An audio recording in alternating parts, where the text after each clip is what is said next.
Nous l'utilisons de plus en plus chez les adultes, chez l'enfant et les personnes âgées.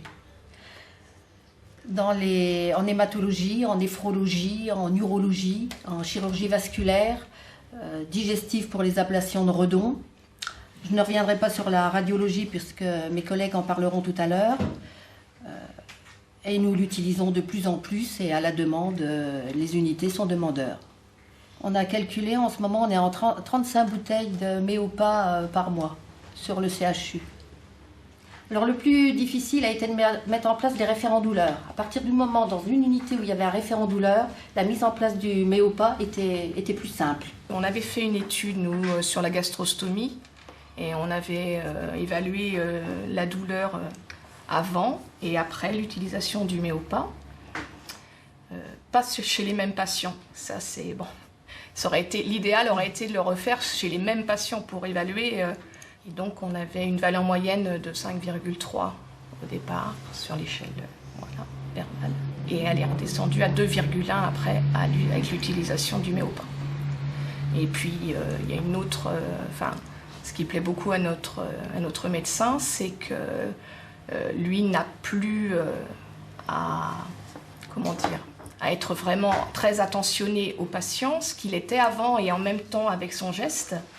Voilà, et là il est concentré sur son geste et c'est nous qui nous occupons du patient. Voilà. Et c'est vrai que nous on privilégie beaucoup la prise en charge du patient, mais avant on leur explique énormément ce qu'on va leur faire. Et déjà, c'est déjà un bon pas de fait, puisque après ils sont déjà nettement plus détendus, quoi. Donc chez nous, l'histoire a démarré en 2005. Auparavant, l'utilisation du Méopa était extrêmement ponctuelle en service d'hospitalisation vasculaire et dépendant de la disponibilité des équipes de soins palliatifs. Donc ça se faisait 2-3 fois par mois, pas plus.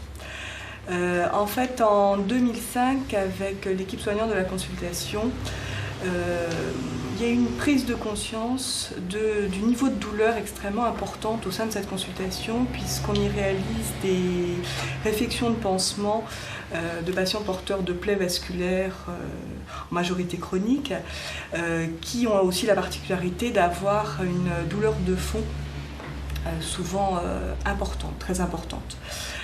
Donc il y a eu cette prise de conscience parce qu'effectivement on pouvait observer au sein de la consultation des patients qui avaient des visages très crispés, des patients qui criaient. Et moi je me suis dit avec l'équipe que c'était plus possible, on ne pouvait pas admettre ça. Ce qui fait que nous on est passé par une première étape qui était une étape d'enquête au sein de la consultation pour objectiver un peu notre perception et puis aussi parce que j'avais comme arrière-pensée de pouvoir c'était plus facile pour moi après de pouvoir négocier la mise en place d'un projet avec un produit comme le Méopa à partir du moment où je pouvais prouver qu'effectivement au sein de la consultation ça se passait difficilement de mon point de vue. Donc on a réalisé cette enquête. Et effectivement, il est apparu dans les grands résultats qu'on avait déjà un patient sur 3 qui était douloureux même avant de débuter le soin, et puis un patient sur 2 qui était douloureux, voire très douloureux pendant le soin. On a utilisé l'échelle numérique. Face à ce constat, moi je connaissais déjà un petit peu l'utilisation du Méopa, et on a décidé donc de le mettre en place. Donc on est passé bien sûr par une étape de formalisation d'un protocole écrit, avec un groupe pluridisciplinaire où j'ai entraîné dans l'aventure des infirmières, de la consultation, des services d'hospitalisation, parce que je me suis dit si on le met en place à la consultation, il n'était pas pensable que les patients ne puissent pas après en bénéficier à nouveau en hospitalisation, puisque les patients en vasculaire sont malheureusement hospitalisés régulièrement. J'ai entraîné aussi une anesthésiste, un médecin vasculaire et un médecin référent douleur. On s'est tous mis autour d'une table. On a regardé un petit peu ce qui se faisait un peu partout, les protocoles, on a récupéré les protocoles qui existaient et on a écrit notre protocole dans le cadre de notre indication. Et donc on a démarré réellement en janvier 2006, après une formation de l'ensemble du personnel, avec une formation théorique et puis aussi le support vidéo dont vous parliez tout à l'heure. Et puis on a été accompagné les premiers temps par les infirmières des soins palliatifs qui savaient le manipuler. Et puis après on s'est lancé.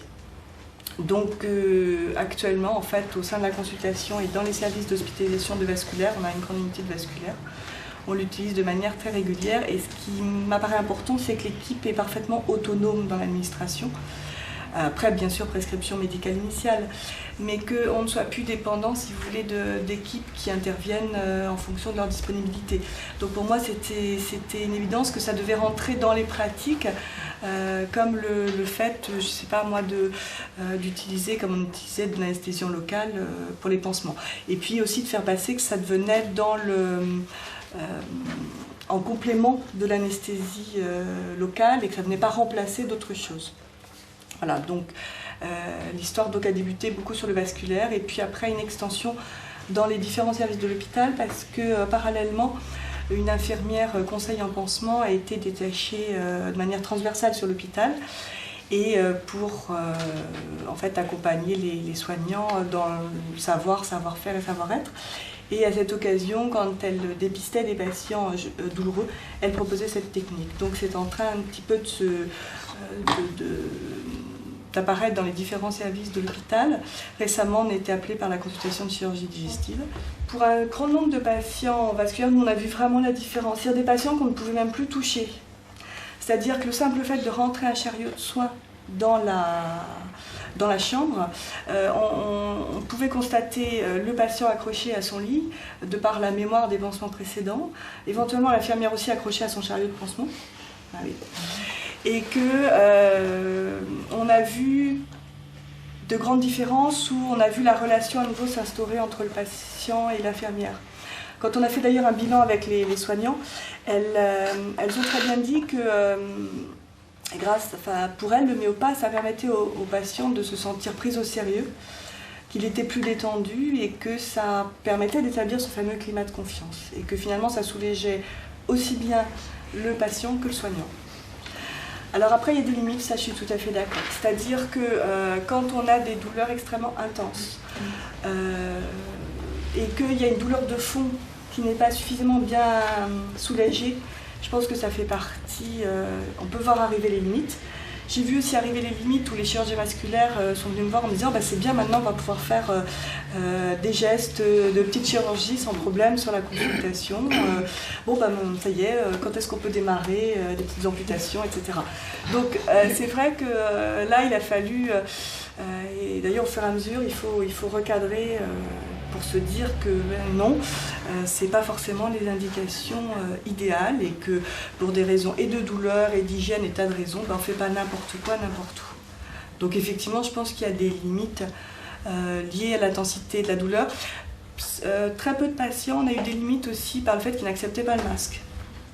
De toute façon, je crois que c'est important de lui expliquer qu'il reste toujours maître puisque nous favorisons à tout prix l'auto-administration et qu'il doit rester maître de la tenue du masque. Ce qui fait on lui explique au départ qu'il a toute liberté de l'enlever si ça ne va pas. Et je crois que c'est quelque chose de rassurant d'expliquer ça. Donc finalement on a eu peu de refus et puis quand effectivement il ne voulait vraiment pas le masque, on arrêtait. Ça c'est la liberté de chacun. Et puis je pense aussi important, c'est sur la préparation du patient ou en fait au type d'information qu'on va donner. Donc c'est pour ça actuellement on est en train de travailler sur la rédaction d'un document d'information destiné aux patients où encore une fois pour les enfants beaucoup de choses ont été faites puisque le livret est fort bien fait et que j'aimerais bien qu'on fasse la même chose chez l'adulte. Deux intérêts, être sûr si vous voulez qu'il y ait le minimum d'informations qui passent et puis que ça serve de support aussi pour les soignants, c'est un appui qui serve de base de discussion et d'échange avec les patients. Donc je pense aussi que c'est une piste intéressante. On fait une information à toute l'équipe médicale, paramédicale et à partir de là, les médecins et infirmières posent des indications et nous assurons la formation avec un médecin anesthésiste, moi ou une infirmière. Donc le méopathe, tout le service, Oui. Donc formation théorique et pratique. Et en plus, après, il y a un compagnonnage. Chaque infirmière qui fait pour la première fois le méopa, il y a une infirmière du CLU qui l'accompagne. Alors à Chambéry, le Méopa était utilisé depuis 1997 environ de façon vraiment occasionnelle. Et une thèse a été réalisée en 2000 qui portait sur l'efficacité et la tolérance du Méopa pour des soins d'escarres et d'ulcères essentiellement chez des adultes et des personnes âgées. Donc le résultat a montré la supériorité du Méopa sur la morphine seule et c'était très aidant pour diffuser le produit dans les différents services. Le Méopa était déjà utilisé en pédiatrie aux urgences et c'est surtout l'équipe mobile qui a aidé à développer ce produit dans les autres services. Nous avons établi un protocole, on a fait une petite fiche pratique d'utilisation accrochée à la bouteille pour que les soignants aient toujours cette fiche très pratique. Et depuis, donc, il a été diffusé dans différents services. En 2002, on avait une bouteille pour l'établissement, en dehors des services de pédiatrie d'urgence, et maintenant on est à 16 bouteilles. Alors, les difficultés, parce que bon, c'est vrai qu'il y en a un peu à tous les niveaux, je dirais. Alors déjà, on avait le soutien de la pharmacie, qui était déjà un point très important. On a été interpellé par le service de médecine préventive parce que des soignants s'étaient plaints de maux de tête après l'utilisation du Méopa. À ce moment-là, on utilisait pour l'administration des masques à haute concentration. Donc ça nous a permis aussi de changer de matériel. Donc on utilise des masques classiques étanches en faisant valoir que du coup on utilisait moins de produits. On rencontre encore pas mal de difficultés sur le plan organisationnel parce que tous les services ne sont pas équipés d'une bouteille. Alors dans les services où il y a une bouteille fixe, il n'y a pas trop de problèmes. Il y a plus de problèmes pour les services qui ont besoin de demander la bouteille à la pharmacie parce que ça implique une organisation, une prévision des soins, etc. Donc ça demande aux soignants de s'organiser, de regrouper des soins, de planifier des soins, etc. Et donc c'est une contrainte, ça c'est sûr. Nous utilisons le Méopa depuis 1999, d'abord dans les services des urgences pour tous les soins douloureux. Puis nous avons créé un CLUD en fait en 2002 et nous avons décidé alors de faire profiter les adultes de l'utilisation du Méopa. À ce moment-là, donc on s'est associé avec un médecin anesthésiste, un oncologue et moi-même pour créer donc ce CLUD. Le premier thème, après un audit des pratiques effectuées sur le terrain, a été de mettre en place des protocoles pour lutter contre la douleur provoquée par les soins, donc la douleur iatrogène.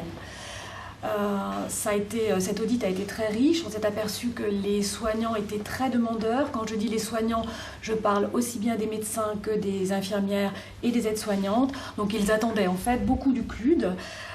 On a donc nommé 2 référents dans chaque service, donc un référent infirmier et un référent médical. Et nous avons donc commencé à travailler sur le terrain directement pour mettre en place donc l'utilisation notamment du Méopa, parce qu'il n'y a pas eu que le Méopa, mais le Méopa a été une partie importante de nos formations. Les formations donc ont été théoriques et pratiques, beaucoup de pratiques. On a profité donc du fait qu'effectivement j'ai été donc infirmière anesthésiste pour faire participer en fait l'ensemble de l'équipe d'anesthésie. Et donc on a assuré pour les services demandeurs, ils l'étaient tous. C'est un petit hôpital, c'est à 150 lits, mais ça a demandé beaucoup d'énergie au service d'anesthésie, puisque en fait tous les services de médecine, notamment et de chirurgie, étaient demandeurs de cette utilisation. Donc voilà, aujourd'hui je dirais que c'est un grand succès, tout le monde l'utilise, on a eu quand même quelques freins, notamment de la pharmacie, qui trouvait que le coût était important et que donc cette mise en place s'est faite à partir de 2002, des bouteilles de Méopa dans les services. Et au départ, il nous a un petit peu bridés en mettant une bouteille pour 2 services de chirurgie, pour 2 services de médecine et pour un long séjour. Donc c'était évidemment très difficile. On vient de refaire une petite évaluation, ce qui nous a bien prouvé qu'on avait besoin d'une disponibilité parce que bien sûr l'utilisation ça gênait évidemment l'organisation des soignants. Donc aujourd'hui, on a obtenu là depuis maintenant 2006 une bouteille dans chaque service et qui est renouvelée, sans aucun problème. Je crois qu'il a suffi aux soignants et aux médecins d'ailleurs, qui étaient également tout à fait participants sur cette utilisation, de dire que finalement le coût était moindre par rapport à beaucoup de choses dans l'hôpital et que c'était une vraie valeur ajoutée pour les soins auprès des soignants. On utilise le Méopa depuis 1992 à peu près. D'abord dans les services de long séjour et soins de suite. Il y a un médecin qui avait fait sa thèse en 92 sur ce sujet-là. Et puis en pédiatrie, ça devait aussi être beaucoup utilisé. Je suis moins au courant. L'équipe mobile s'est créée en fin 98. En 99, le médecin de l'équipe mobile vient du long séjour et des soins de suite. Donc il a commencé à former l'équipe, à nous en parler. Et puis à partir de 2000, on a commencé à diffuser cette information dans tout l'hôpital. Et quand on était appelé, on est beaucoup appelé pour des problèmes de douleur. Quand on était appelé, qu'on proposait le Méopa, on allait donc former les gens sur le terrain sous forme de compagnonnage. C'est-à-dire que nous, infirmières, on allait faire les soins avec. Donc il est beaucoup utilisé pour les soins palliatifs. Il y a une unité de lit de soins palliatifs qui s'est ouverte en 2000. Donc eux, ils ont des bonbonnes en permanence et ils l'utilisent au quotidien. C'est beaucoup utilisé dans les services de médecine. Quelques services de chirurgie, on l'utilise pour les toilettes, pour la réfection des pansements, pour tous les soins douloureux, les ponctions sternales, les ponctions lombaires. La particularité aussi de l'équipe mobile de soins palliatifs, c'est qu'on n'est pas seulement intra-hospitalier, mais on va aussi à l'extérieur. Donc on a un petit peu contaminé, entre guillemets, les hôpitaux locaux autour et il est utilisé dans plusieurs hôpitaux locaux.